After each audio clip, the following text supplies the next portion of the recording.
Halo semuanya, selamat datang di channel Auto Driver Mitsubishi X-Force, SUV compact terbaru dari Mitsubishi yang dijual ke pasar di tahun ini dengan rentang harga dari 380-an sampai 419 juta rupiah yang menempatkannya berhadapan langsung dengan Honda HR-V dan Hyundai Creta.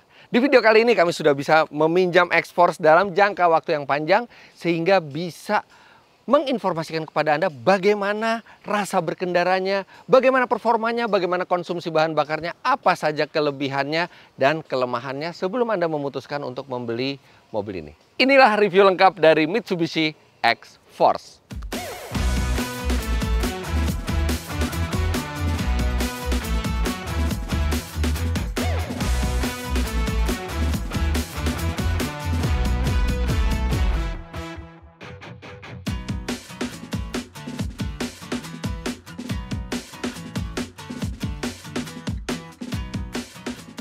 Idealnya kami meminjam mobil langsung dari APM Mitsubishi-nya, tapi berhubung mobil tes mereka sedang dipakai untuk berbagai acara, kami mendapatkan mobil ini dari Janet Rent Car.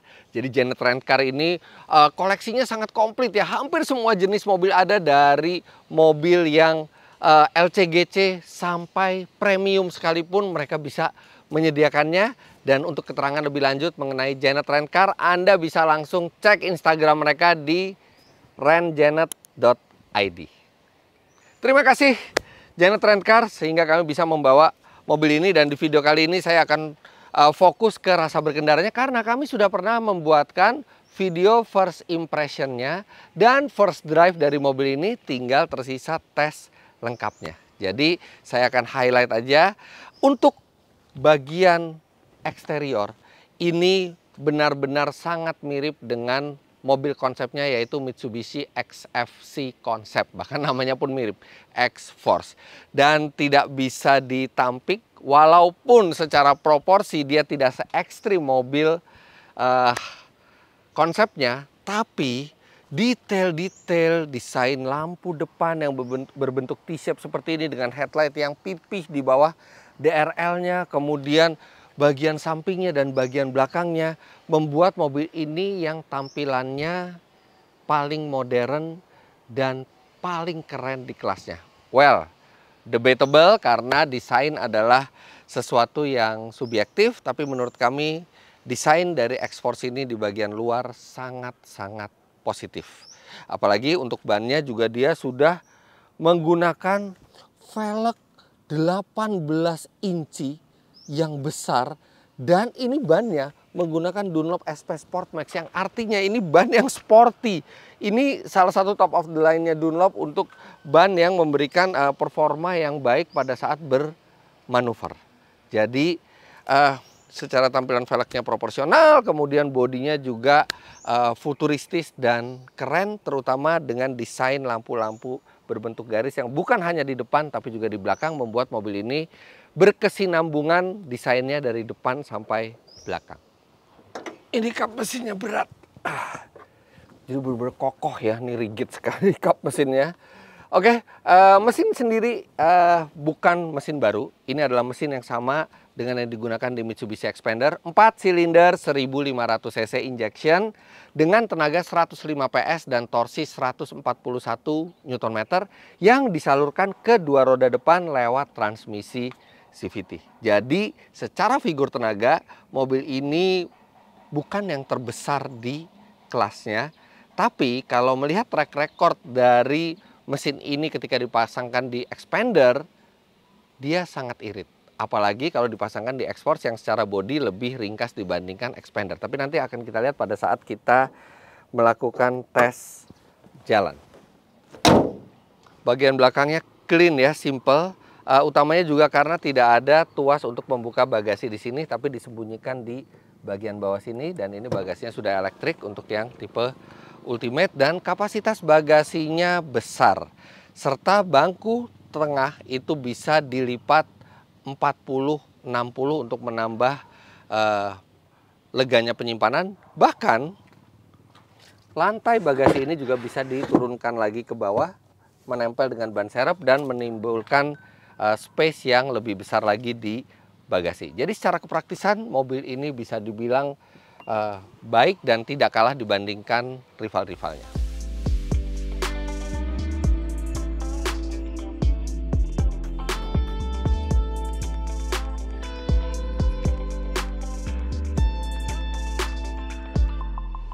Duduk belakangnya lega ya, ini posisi berkendara saya tingginya 177 cm dan wow, masih lega. Bahkan di bawah kursi depan itu ada space yang cukup besar sehingga Anda bisa menjulurkan kaki seperti ini.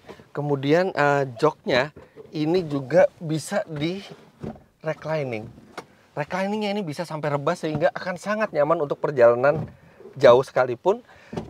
Kemudian joknya ini juga empuk, tapi memang tidak banyak fasilitas yang ditawarkan di belakang ini. Tidak ada pengatur AC, kemudian tidak ada atap panoramik atau sunroof. Untungnya dia ada USB 2 slot, yang satu USB A, yang satu USB C. Dan materialnya ada sejumlah material empuk, tapi material di atas ini material yang keras. Jadi bukan kabin yang paling mewah atau yang paling memiliki fitur di belakang, tapi ini duduknya sangat layak. Kemudian armrestnya ini juga besar. Dan ketika Anda meletakkan minuman di sini juga tidak menjadi masalah sama sekali. Anda tetap punya space untuk tangan, sehingga ini mobil yang ideal untuk perjalanan jauh kalau Anda duduk di bagian belakang. Nah, bagian dalamnya ini yang dari pertama kali bertemu dengan mobil ini saya sangat suka karena instrumennya full digital seperti yang dipakai juga di Mitsubishi Pajero Sport. Kemudian layar MID-nya ini sangat hidup gitu ya, dan dia memiliki sejumlah desain yang berkarakter seperti desain aviasi gitu, membuat keren gitu tampilannya. Jadi ini merupakan hal yang tidak ada di pesaingnya. MID yang benar-benar hidup, bahkan ini wallpapernya ini seperti akuarium. Jadi terasa canggih dan futuristis. Nah, kemudian desain lainnya di sini materialnya material keras, kemudian di sini material fabrik yang empuk, tapi juga banyak material-material keras yang lain, dan ya tidak terlalu terlihat mahal ya, karena memang ini material kerasnya juga agak kasar konturnya ya yang dipilih gitu ya. Jadi tidak terlalu mewah rasanya, agak jomplang dengan fabrik yang softnya dengan MID yang keren ini. Kemudian posisi berkendara. Nah, setelah berhari-hari memakai mobil ini, ada satu yang agak aneh.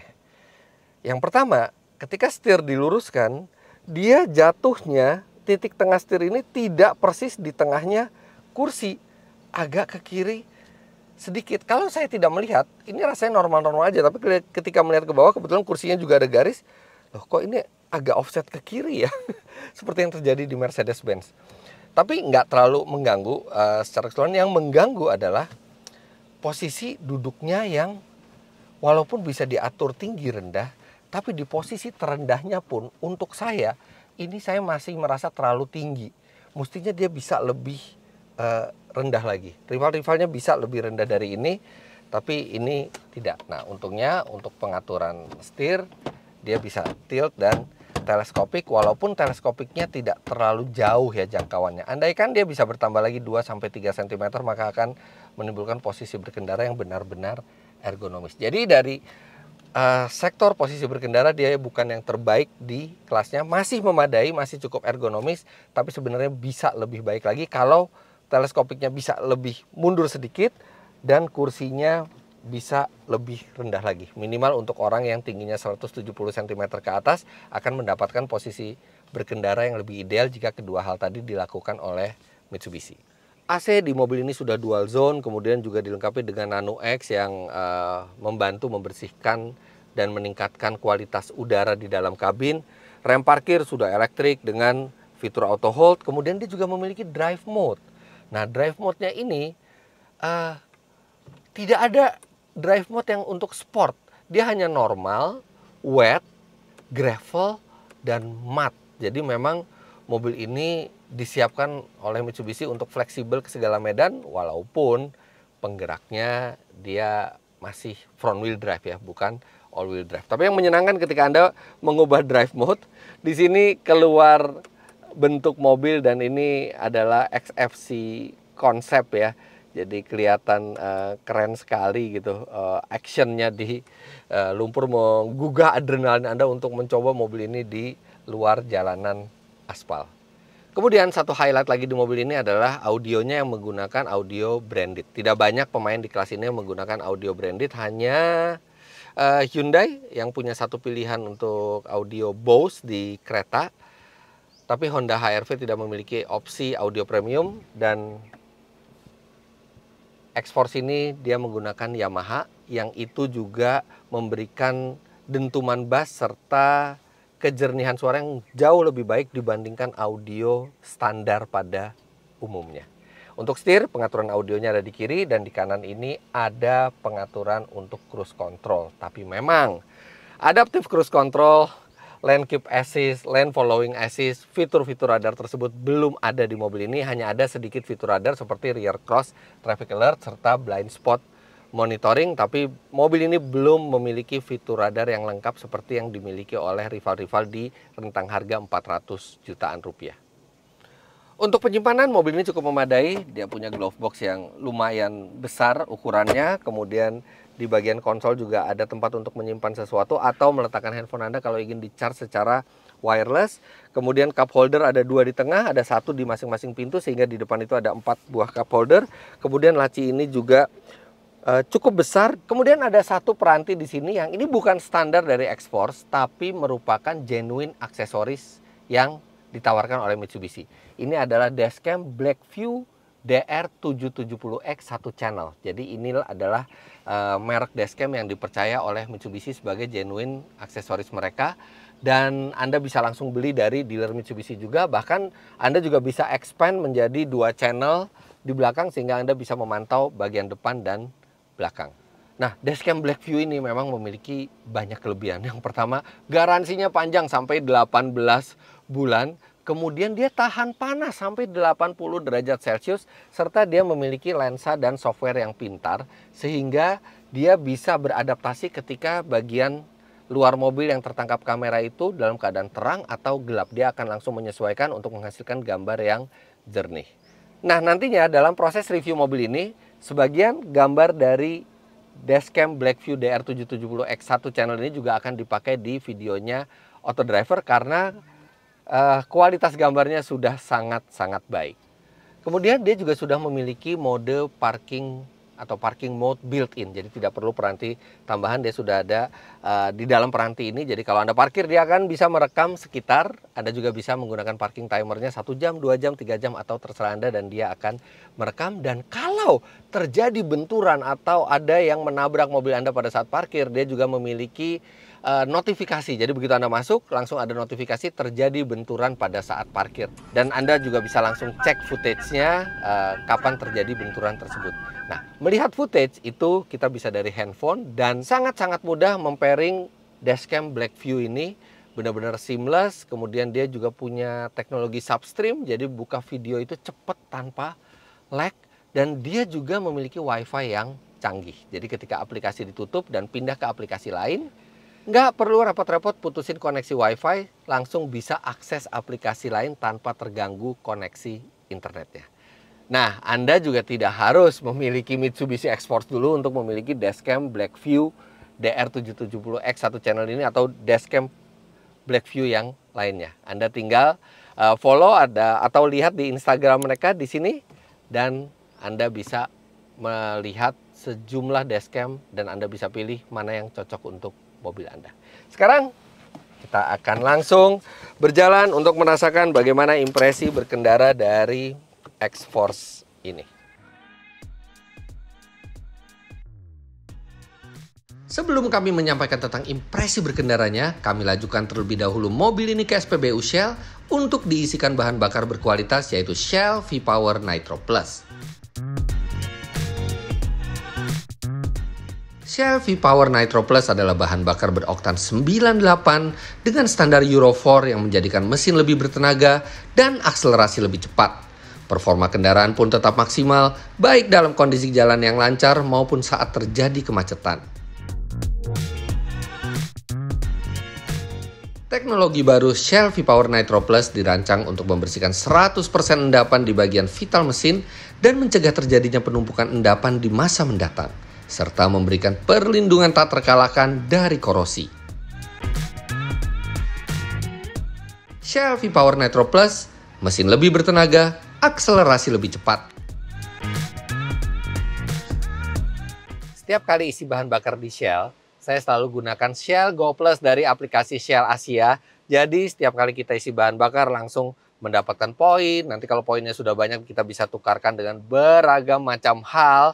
Dan semuanya bisa kita cek dan kita lakukan transaksi semua dari handphone, dari aplikasi Shell Asia. Jadi praktis, nggak perlu bawa-bawa kartu lagi. Sekarang, let's go. Kita langsung jalan rasakan Mitsubishi X-Force.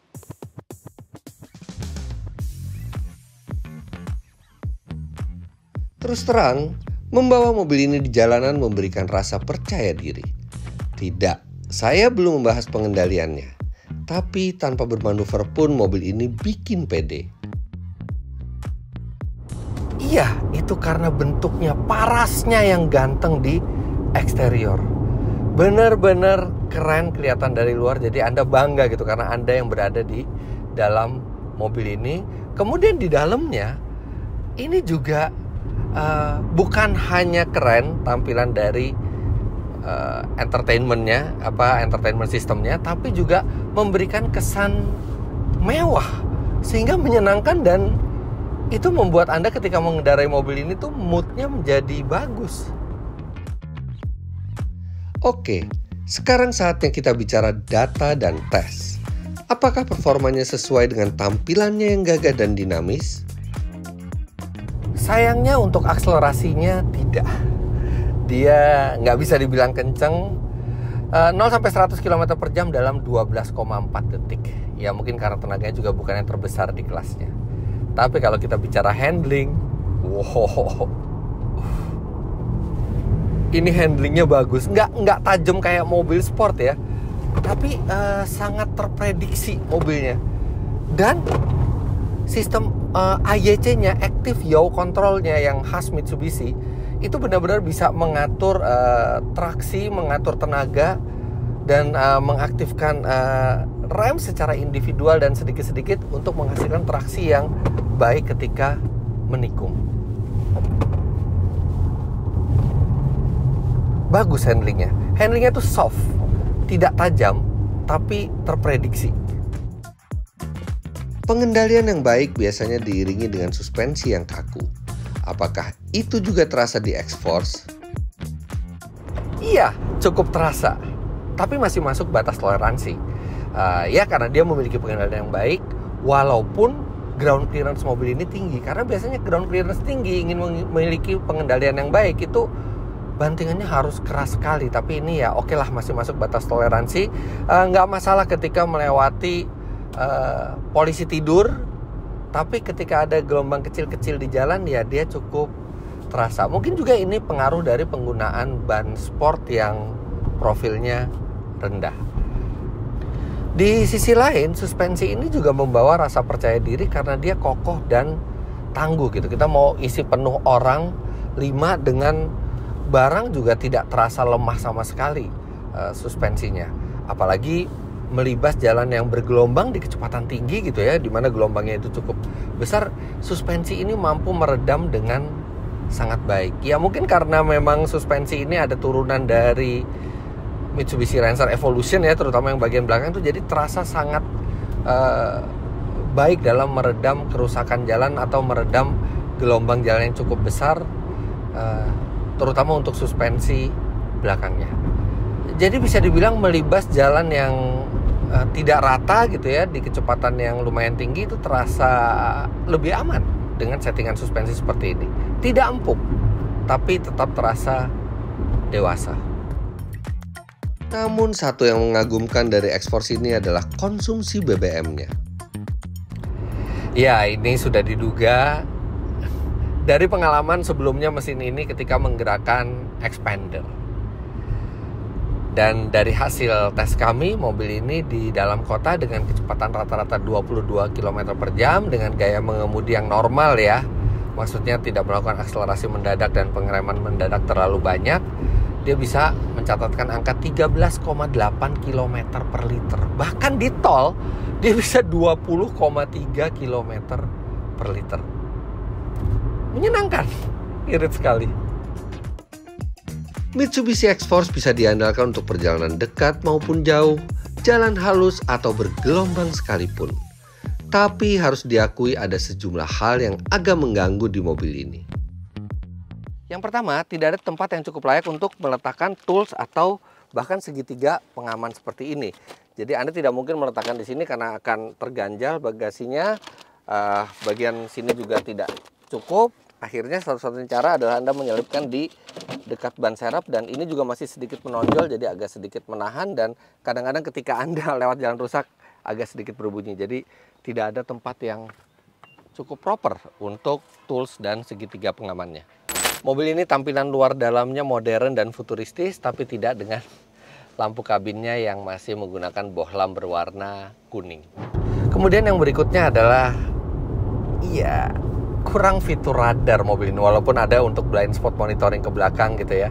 Melihat kompetisinya saat ini, apalagi sudah ada tempat untuk radar di depan gitu, kayaknya, apalagi harganya juga udah 400 jutaan gitu ya, kayaknya sayang gitu nggak ada fitur radar di mobil ini. Karena fitur radar juga bukan cuma buat keren-kerenan, tapi kalau perjalanan jauh dia bisa membantu faktor keselamatan kita. Dia bisa menjaga kalau mobil itu mau keluar jalur, dia juga bisa nanti punya adaptive cruise control gitu. Sayangnya memang belum ada.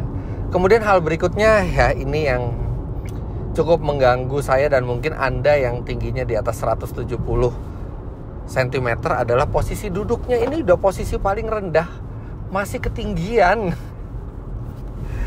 Ini nggak jauh saya ke atas gitu. Normalnya mobil tuh harusnya bisa lebih rendah lagi dari ini gitu. Oke, ini SUV, tapi kan itu juga fungsinya untuk pengatur naik turunnya kursi supaya kursi itu bisa rendah. Tapi ini di setelan paling rendahnya juga masih kurang rendah. Kalau Anda di bawah 170 cm mungkin nggak masalah, tapi buat saya ini agak mengganggu karena ya ketinggian gitu, kurang rileks. Di sisi lain, mobil ini juga punya sejumlah hal menyenangkan. Yang pertama, laci di tengah ini dihubungkan dengan sistem AC. Jadi Anda bisa menyalurkan udara dingin dari AC ke sini sehingga Anda bisa menyimpan minuman Anda tetap dingin atau malah mendinginkan minum Anda, dan ini sangat berguna pada saat perjalanan jauh. Kalau rumah Anda atap garasinya tidak terlalu tinggi, nggak perlu khawatir karena sistem electric tailgate di sini sudah dilengkapi dengan tombol lock. Jadi Anda bisa menghentikan atau mengunci posisi dari bagasi ini supaya tidak mentok ke atap dari garasi Anda. Kemudian ini adalah salah satu hal simple tapi berguna. Ada kantong kecil di bangku depan, dan ini sangat berguna untuk Anda meletakkan handphone seperti ini dan tidak tercecer kemana-mana. Tuas AC dari mobil ini semuanya tombol-tombol fisik, dan kelihatan sekali ini dibuat untuk durable, tahan lama. Dan karena ukuran tuasnya itu besar juga, jadi sangat mudah untuk mengoperasikannya. Dan satu lagi adalah peredaman kabinnya yang sangat baik.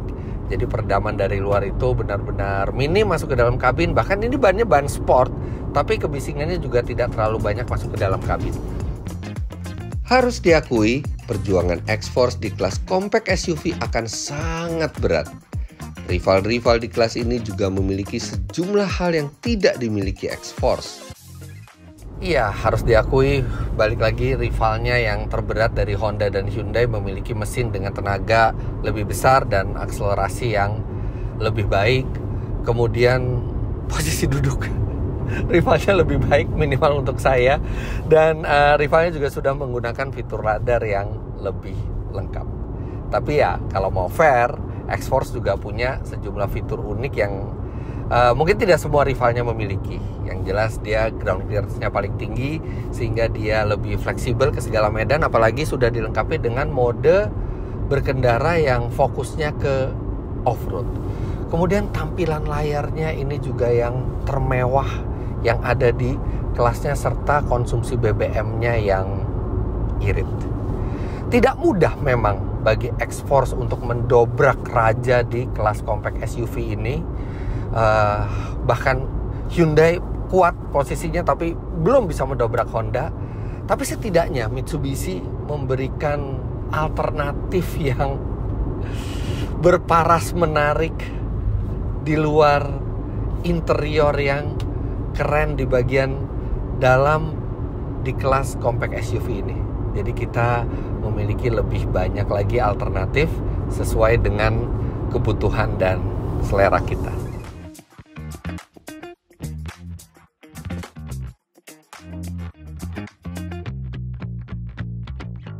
Well, walaupun secara fitur dan performa serta posisi berkendaranya tidak sesolid rival-rivalnya, tapi mobil ini memiliki bentuk eksterior yang keren, interior yang keren, layar yang sangat modern, serta mobil ini juga memiliki konsumsi bahan bakar yang sangat baik dan layak untuk Anda pertimbangkan jika Anda memang berencana untuk membeli sebuah compact SUV dari Jepang atau Korea. Jadi begitu hasil review lengkap kami ke Mitsubishi X-Force ini. Jangan lupa Anda klik like bila menyukai video ini, komentar di bawah, dan subscribe ke channel Autodriver jika Anda belum. Main-main ke website kami di www.autodriver.com serta download aplikasi kami Autodriver di Google Play Store. Terima kasih banyak Anda sudah menyaksikan. Sampai jumpa di video selanjutnya. Bye-bye.